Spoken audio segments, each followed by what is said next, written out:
Good afternoon, dear learners. Today we are going to discuss a very interesting topic, that is vermicomposting. So today we will discuss the first lesson of your level C subject vermicomposting, that is importance of vermicomposting in our life as well as agriculture. So today our objective is to what is the vermicompost, what is its importance, as well as how it is different from the compost, as well as what are the different types of compost and what are the method of compost, and how vermicomposting is differing from the from our composting technique, and then what are the type of earthworm used in the vermicomposting process as well as their body structure, and lastly we will also discuss the different vermicomposting products. So first let's see how a vermicompost look like. So here in this picture you can see the various type of the various dark colored substances which are like humus. This is actually called vermicompost, which is made with the help of the earthworm, or we can say the special type of earthworm, because the each and every earthworm that are found in the soil cannot produce the vermicompost efficiently. So vermicomposting is a very interesting as well as eco-friendly way of managing our waste. Here the word actually vermi meaning the worm, and while the composting meaning the composting means the process of making a compost. So the vermicomposting is actually a natural method of recycling our organic wastages like vegetable peels, crop residue, paper, where we can use the special type of earthworm to produce a nutrient rich compost, that is called the vermicompost. So this vermicompost is actually called the black gold because it actually improves the soil health as well as increase actually as well as it can increase the plant growth, and this vermicompost is completely natural and as well as it is devoid of any type of harmful chemicals. So the unlike the chemical fertilizer, it does not harm the soil as well as environment. So here the compost is actually produced in is actually in the soil mainly, and it is particularly rich in nitrogen, phosphorus, potassium, various types of micronutrient as well as beneficial microbes, and these important plant elements helps the plant to grow and to become healthier and grow faster. So let's understand about why we should go for vermicomposting use. The first reason is the vermicomposting actually provides the eco-friendly source of nutrients for plant. For plant we can use the nutrients from fertilizer also, but the excessive use of fertilizer cause the environmental pollution, while if we use the vermicompost, as these are eco-friendly and natural in nature, they will not cause any harm to our environment. The second reason will be the improvement in soil health and soil fertility. Soil health we can define as it is the capability of soil to produce our desired plants or plant products, whereas the soil fertility means the capability of soil, or we can say the inherent ability of soil to provide various type of micronutrient. As we know that the vermicomposts are rich source of nitrogen, the nitrogen, phosphorus, potash as well as calcium.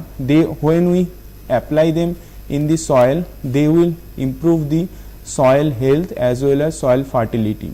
And the third one is the vermicompost provide the nutrient rich superior food. Here actually the superior food means the food which we are giving to our plants, they are higher in nutrient quantity than the conventional one. So here the conventional one may be the farmyard manure or maybe the compost. So as the vermicompost contains the higher amount of nutrient, they actually becomes the superior food for the plant. And the last one will be the pest control.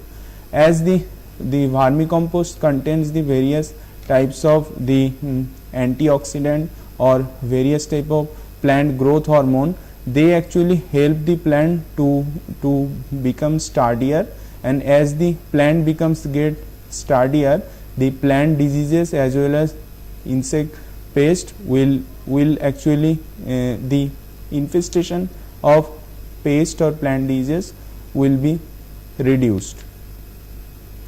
So then so let's discuss about what is the vermicomposting. Vermicomposting is particularly a method of preparing the compost where the earthworm can convert the agricultural waste into compost. So here here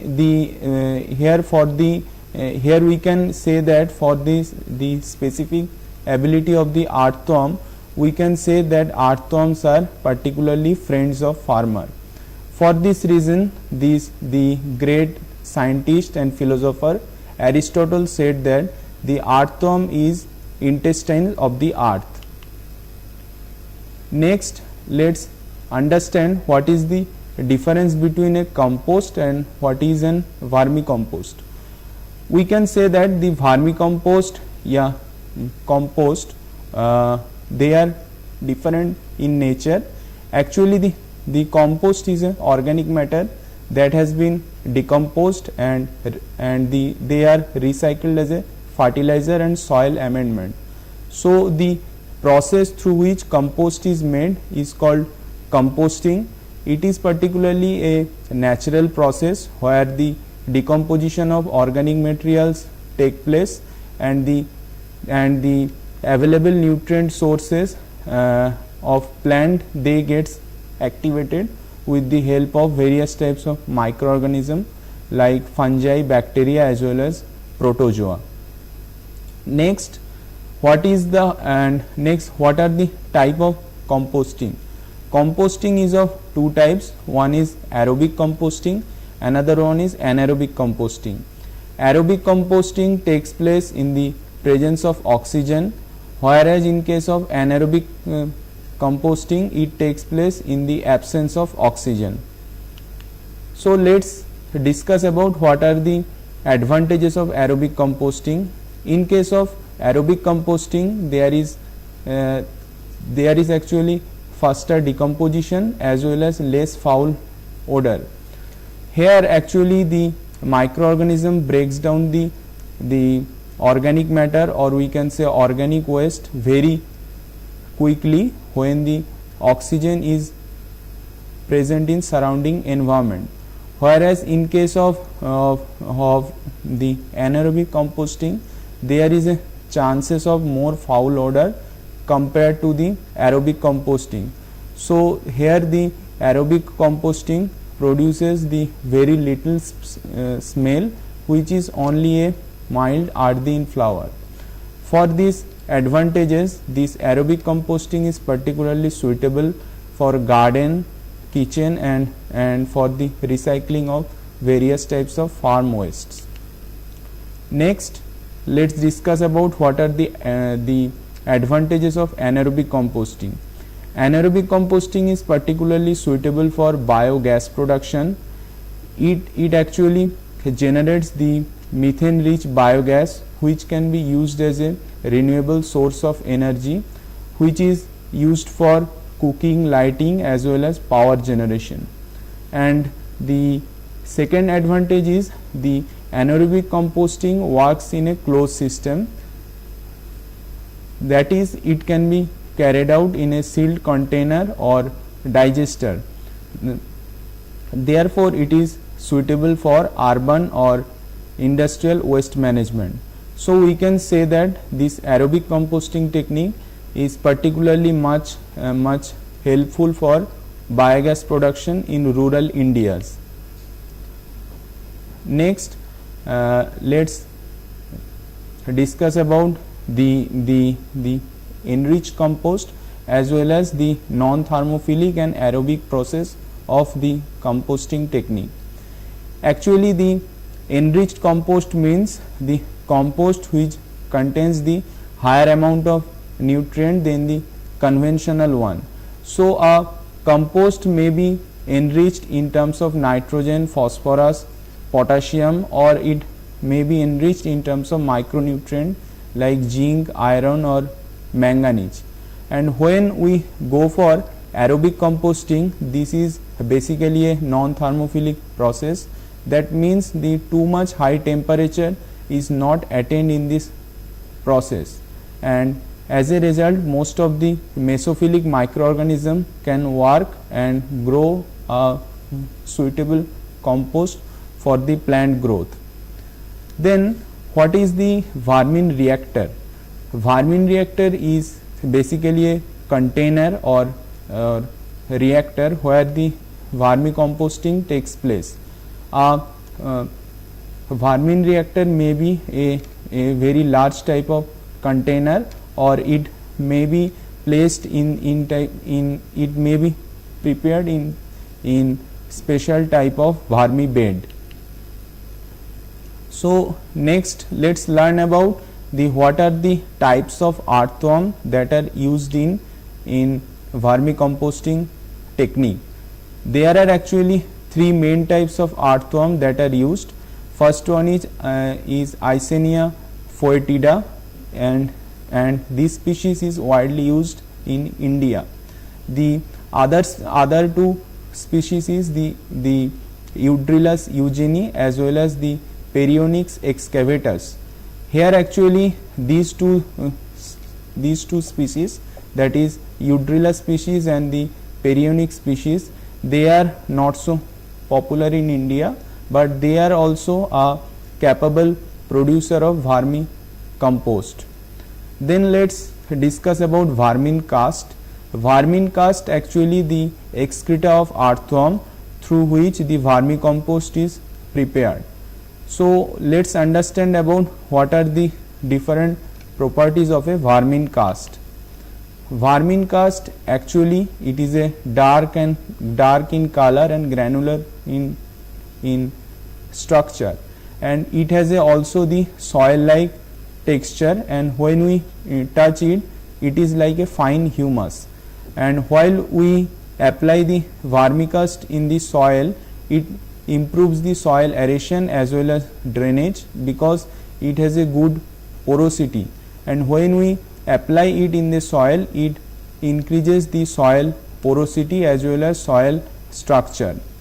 As we have knew that the vermicast has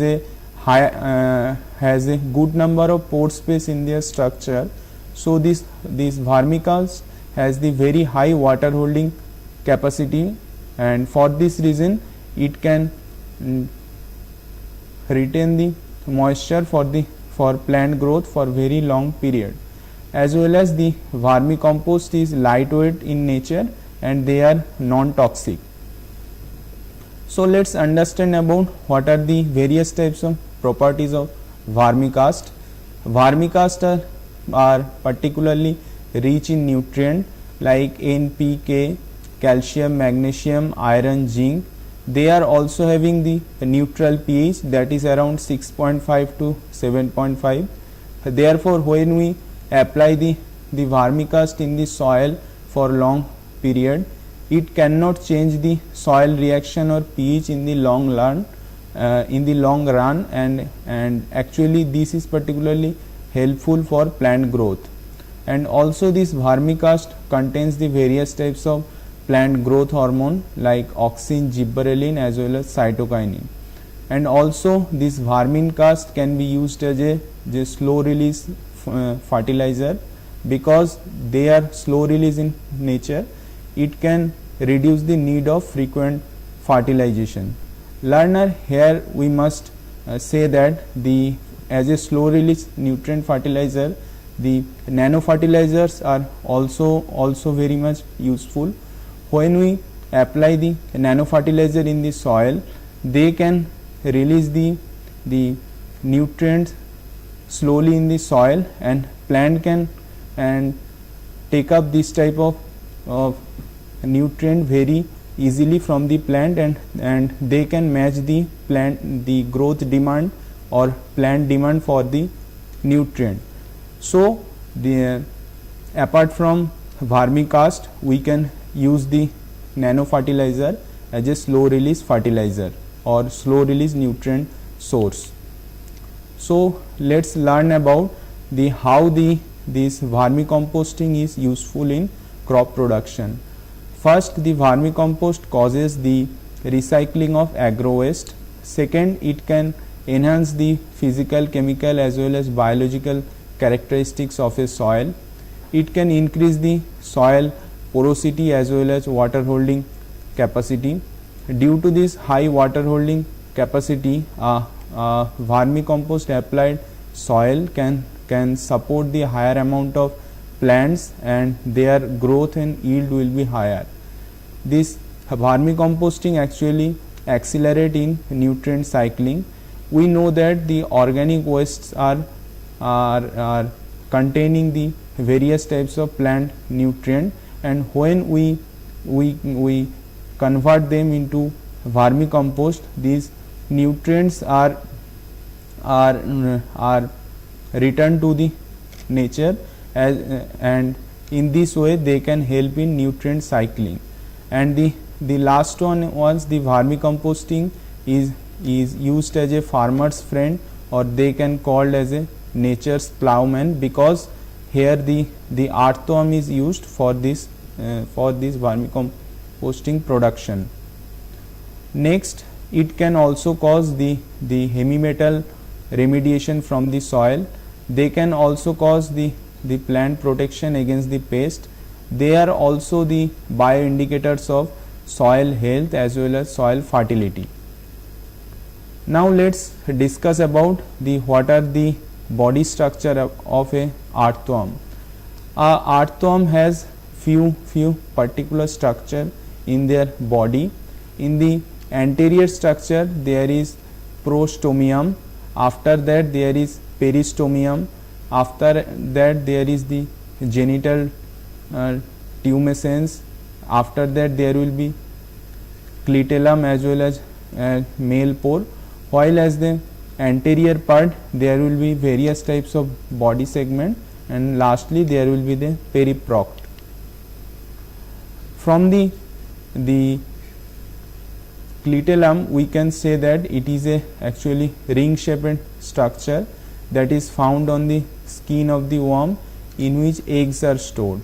And in case of cocoon, it is like a secretion of thick mucus to form a cocoon, or it is actually a sheet shaped, and it causes the protective covering to enclose the eggs as well as sperm. The earthworm produces cocoon at the age of 6 weeks till the end of 6 months. Dear learners, let's take a break. After that we will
प्रकाशित करने, राहों को आलोकित करने।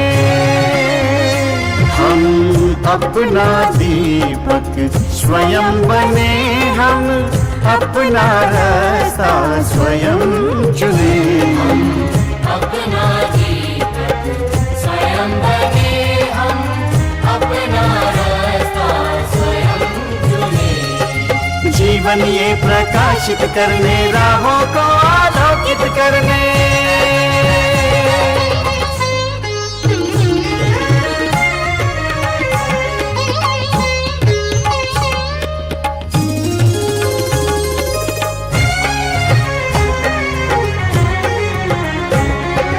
धन साधन समय की सीमा से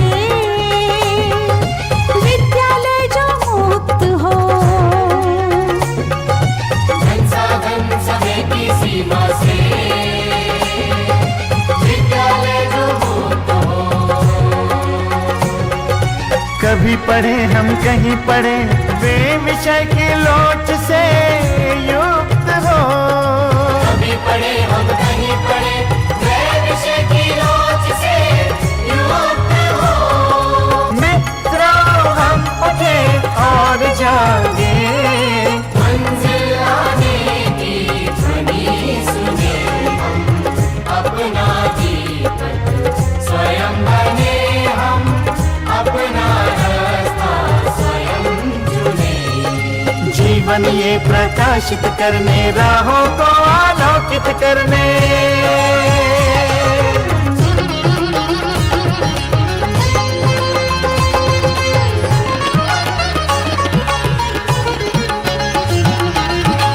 राष्ट्रीय मुक्त विद्यालय का है द्वार खुला सबकी खातिर।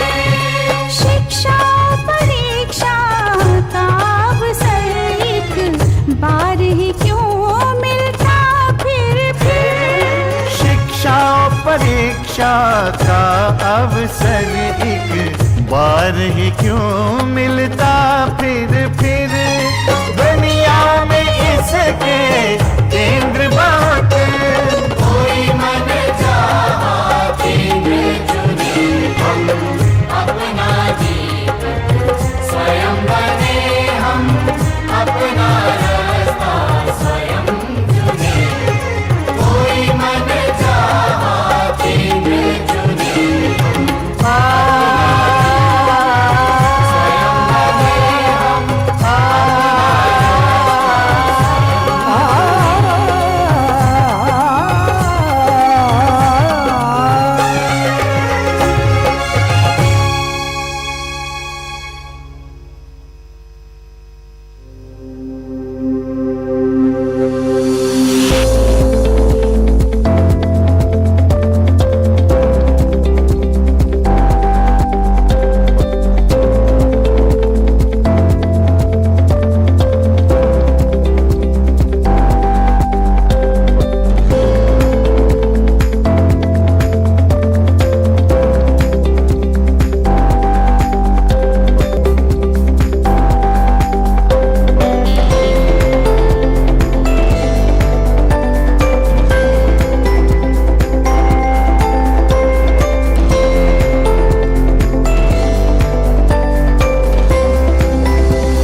Welcome back dear learners.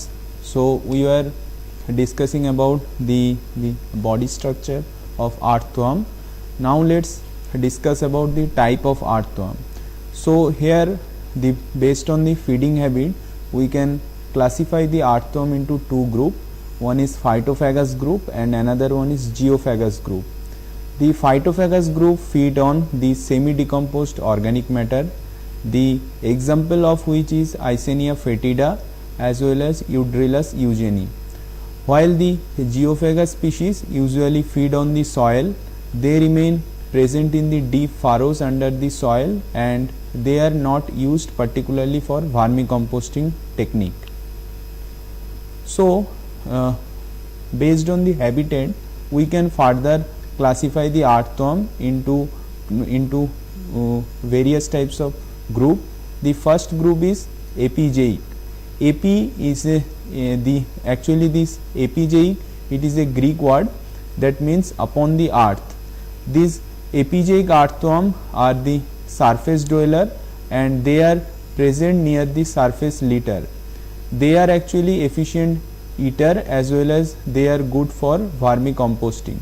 The example for which are Eisenia fetida, Eisenia andrai, as well as the Dendrodilus rubidus. Our second group is NAC group, that means the out of the earth. Actually they are the deep burrowing worm. They are particularly present in the deep layer of the soil. They are particularly having very poor temperature tolerance, and they are having particularly moderate capacity for decomposition of organic wastage. And the example of this group is Lumbricus terrestris and the Lampito morrisi. So our the third group is Endo-NAC group. They are actually present below the surface, and they are particularly useful for the mixing of soil particle as well as the aeration processes. Their example is the Aminthus species. So this earthworm is popularly known as a red wriggler, red worm, or we can say the tiger worm. It is the perhaps most widely used earthworm for vermicomposting. The mature individuals can attain the body weight up to 1500 milligram or 1.5 gram. On an average, each mature worm produces one cocoon every day, and on hatching from each cocoon 1 to 3 individuals emerge within the 30 days. So let's understand about the life cycle of Eisenia fetida.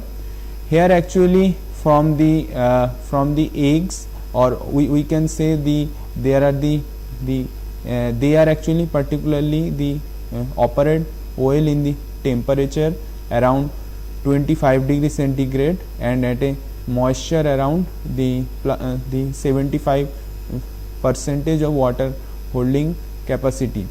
And from cocoon to the hatchling there will be around 23 days, and whole the cycle completes within 40 to 60 days. So now let's understand about what are the characteristics of earthworm that should be suitable for vermicompost production. First, it must have a high rate of feed consumption. Next, it will have a high rate of cocoon production, or we can say it must have the ability of cocoon production, and it will also have the higher adaptability to the surrounding environment. So here we need to know the another term, that is vermibed. Vermibed actually the place where the earthworm can inhabit. These vermibed are actually a layer of good moist soil which can provide the food materials for the earthworm, and as well as they will act as a habitat for this earthworm. So let's discuss about what are the advantages of vermicomposting and what we can achieve when we go for vermicomposting in place of commercial fertilizer. If you practice the vermicomposting in your backyard or small piece of land in the field, it will be profitable business for you. And the second one will be it is a green technology which is a eco-friendly in nature, as well as it will require the low amount of energy for the production, and it will be easy to manage as well as odorless. And vermicomposting is a comparatively faster process compared to traditional composting. So here you can make more amount of vermicompost in shortest possible time, and as we know that the vermicompost fetches the higher price in the market, and the return on investment will be much higher than composting. Next, a vermicomposting unit will require very less cost to establish, and as well as particularly in case of rural India, it will have a immense potential to generate income as well as employment opportunity. And apart from this vermicomposting technique, there are various types of other technique that are emerging for waste management, but as the vermicomposting technique is very much low cost, it will give the more profitable income to you compared to these emerging technologies, which is mainly high technology driven. So who can do this type of vermicomposting? Actually anyone who are interested in vermicomposting, they can pursue it. It may be the homemaker, farmer, the unemployed person, students, or any other interested person. It will be particularly useful for farmer and for their field if they are generating higher amount of organic waste. If they can convert their waste in vermicomposting, their rate of return will be much higher from their existing revenue. So lastly, let's recap about what are the properties of vermicompost. It is a granular peat-like substances which improves the physical, chemical and biological condition of soil. It is a good soil conditioner as well as organic fertilizer, and we have understood that the vermicompost acts as a slow release fertilizer or compost. Here actually they can release the nutrient very slowly to the soil, and plants can take up this nutrient according to the demand. We know that particularly in case of nitrogen, the loss of nitrogen through volatilization or leaching, very important problem. So when we use the vermicompost, their management will be better.